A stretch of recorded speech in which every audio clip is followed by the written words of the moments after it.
with the Charger here today to see if I can get my power steering leaks fixed. And I'm gonna have to I'm gonna try to drop my gearbox to do that. I've been working on it already, as you can see. I've already got the steering coupler from the steering column removed from the gearbox. That wasn't as much of a pain as I thought it was going to be. Still had to fight it a little bit, but it did come off pretty easy. Got to take the power steering lines off the top. I got to go get me a Pitman arm puller because I don't think I have one, and gonna try to drop this steering box out the bottom. So let me show you up underneath real quick, and gonna get back at it. I'm kind of taking my time on this because it is really hot out. It is hot outside, and I don't want to overheat myself. So even up under the carport, I'm out here working for maybe 30-45 minutes, and my shirt is soaked. So taking my time and doing this. Hopefully, I can get this done and not have any more power steering leaks. I think I do have other transmission leaks that I'm gonna have to address, but working on my power steering leak right now. So let's take a look underneath. I've got the steering column loosened up and pulled down and back, and let's get up underneath and check this out. Actually, might be able to see it up here. Yeah, I'm gonna just get up underneath. Okay. As you can see, coupler is removed. Didn't have to mess with that part, thankfully, but it's pulled back. And from the look of it, I may have enough room to take this gearbox out because it's got 3 bolts, 2 right here, one there, and a third one right here somewhere. Where'd it go? Yeah, right there. If I take the Pitman arm off, I don't see any reason why this gearbox wouldn't just fall out the bottom here. Especially since I have the stock manifolds. I don't have headers or anything, so the starter's not gonna, I don't think the starter's gonna be in the way. It shouldn't be in the way. But I'm gonna go make sure I got a socket for this first, and go get me a Pitman arm puller so I can pull this off and then drop the gearbox out so I can clean it up, change these seals, and put it back in. So I'm not gonna have the camera set up because of where this is. I just want to get this done. So just gonna be little updates as I go. So we'll see when I get this gearbox out. Well, the gearbox is out. Wasn't as much of a pain in the butt as what I was thinking it was going to be. Still had to play with it a little bit after I got all the bolts out to be able to drop it down, but I was able to get it out without really too much fuss, aside from getting really dirty. So let's take a look at it. And here it is. This is the seal I got to replace, and this one right here, which is really nasty. As soon as I pulled that coupler off, it was actually leaking. So there's definitely some fluid buildup right there, and it's definitely bad. So gonna clean up the areas that I'm gonna be working on with this and changing seals. Once I get stuff changed, I'm gonna be getting it cleaned up and ready to go back in. So probably won't be going back in until later on this evening once it cools down, or tomorrow morning, because I hate working in the heat. But it is what it is. But let's get this done so Charger can have no power steering leaks. Well, the input and output shaft seals are replaced. I actually had to replace this one twice because I kind of damaged the first one I put in, so I had to go buy another one. But seal is replaced. It's in there good. Output shaft seals replaced. I gave it a good spray down with some carburetor cleaner. Not really going to worry about getting it cleaned up more than this right now. I'm honestly not worried about it. Now I gotta get it put back in. I thought about adjusting the gearbox, but it really drives okay, so I am not gonna mess with that.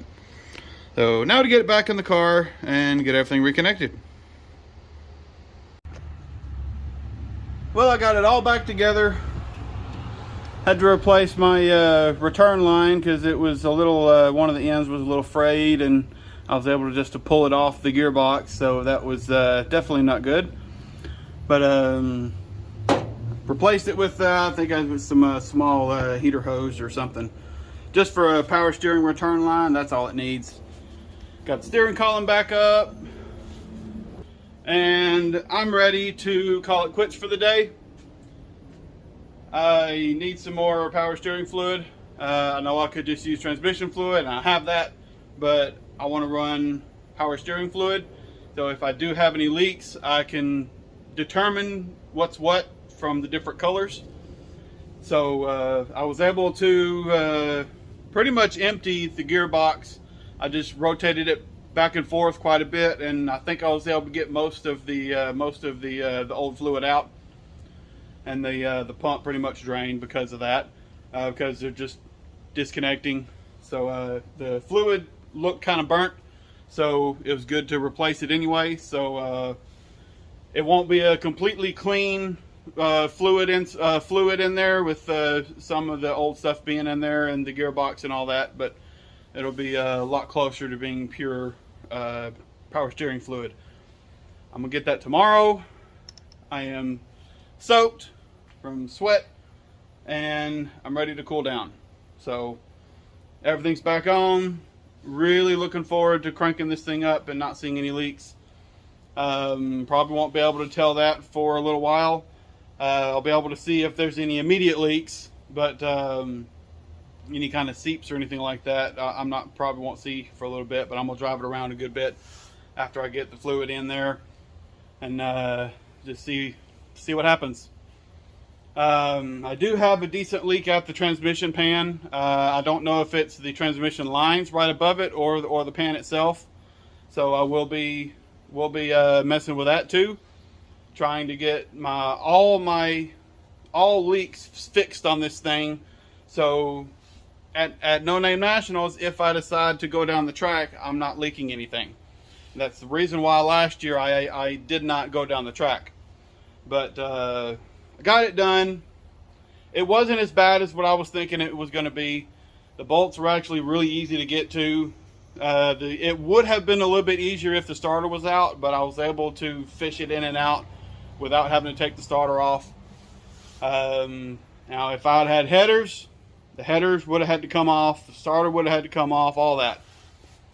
But with me having factory setup, factory HP manifolds, and a Chrysler, a stock big block gear reduction starter, I don't have a mini starter or anything. So with having all that, I was able to get it out, and I need to tighten up the pitman arm. Still need to do that from the pitman arm to the gearbox. I need to tighten that up. But everything's back together. I will see y'all tomorrow. Well, I got to looking at the fittings after I took this line off right here, and the fitting going in the transmission is actually really tight. So I'm not gonna play with that. So I don't think that's a source of a leak. What I think it is actually is my transmission pan gasket. I have seen where there's a better one I can get that I may actually go with, because this one's actually pooching out in a few places, and I'm thinking this might be my problem, at least with the transmission. I sprayed the transmission down with some carburetor cleaner on both sides to get it really clean, so I can with the power steering leak fixed and hopefully fixed, and the transmission cleaned off, and I did go around on all the bolts, and I did have a few places where it was leaking, that I was able to tighten up the bolts. So I'm probably gonna invest in that upgraded transmission pan gasket. I've already got this upgraded pan that has the drain plug, which is so nice. So definitely going to be addressing this transmission pan at a later day if what I've done hasn't fixed it. So because where it was leaking is actually on this side, is on the passenger side, and there's nothing that really goes up there. So the biggest leaks would be over here if any of this stuff was leaking. Pretty sure the selector shaft is probably seeping a little bit. But yep, that's where I'm at with the transmission. Tighten up the bolts. Hopefully that stops the leak, and if not, I will be getting a transmission pan gasket. But still need to get some power steering fluid. Still need to tighten up that bolt, that Pitman arm nut.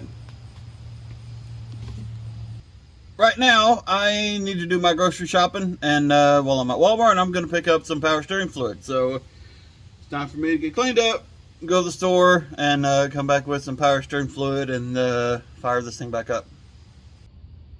Well, I got some power steering fluid in here. I have run it a little bit. Pretty sure I got all the air out of the system.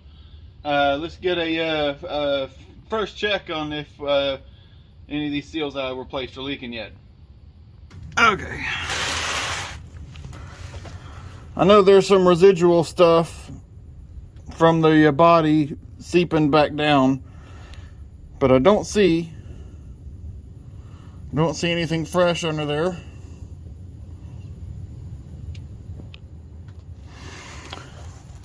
And so far, right here is looking okay. Don't see anything fresh drips right here. I've run it and turned the steering back and forth quite a few times, and I don't see anything fresh. Everything on there is stuff that I didn't clean off, so that's good. And as far as the transmission pan goes, I've got it cleaned off. I just got to wait and see what's going to be dripping first, and try to locate that leak. I may have a better pan gasket. I may have it. I need to look for it. Like I said, I did go around the perimeter and tighten everything up, so hopefully that's all it needed. Only a few bolts across everything. Needed a little bit of tightening up, especially right here where on the side that I think it was actually leaking on, right here, a side that it was actually leaking on. So I'll just have to see what's going to happen with that. Well, got the charger turned back around, and it's still looking good from the top. Got a little bit of wetness right there because that's where the fluid had just leaked on it. Trying to get the hose reinstalled. When the motor cools back down, because it is pretty warm right now since I've been running it. When the motor cools back down, I'm gonna use some cleaner spray to get any wetness off, so I can see what's fresh. And think down, see if I can see it down there with the brake lines. I'm gonna get that sprayed off too, because my next project on this thing is going to be moving around the line lock from the front brakes to the rear brakes. So when I have the line lock on, I can lock out the back brakes and still have control over the front. That way the back can be open and I can hold the front and have roll control, have better roll control to help out with the burnout competition at No Name and doing donuts and stuff like that. So may not have that on camera because it's just moving the line lock around.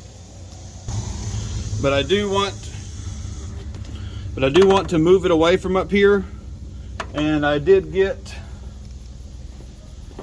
doors. I went ahead and locked my door, but I got a master cylinder to proportioning valve line kit. So the lines up here are still going to look good. They're going to look good. They're not going to look homemade or anything. So I just need to replace this one from here down, and then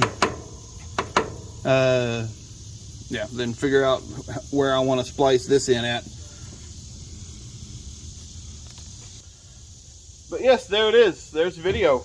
Sorry I didn't have a lot of speedy footage and footage of me pulling this gearbox out, but this is one of those jobs that I just wanted to get it done. I was dreading it to begin with, and I didn't really want to do it, but I knew it had to be done. But it's looking good. I'm going to be driving it around probably tomorrow, a little bit more to get the fluids really moving in that gearbox. But so far it's looking good, looking promising. Will be nice to not have any power steering leaks. I will be keeping an eye on that transmission pan. May try to go ahead and get one of those better transmission pan gaskets. So if it is still leaking, I can just go ahead and change it. So that's my plan right now. And if you like the video, like, comment, subscribe, and I'll see you in the next one.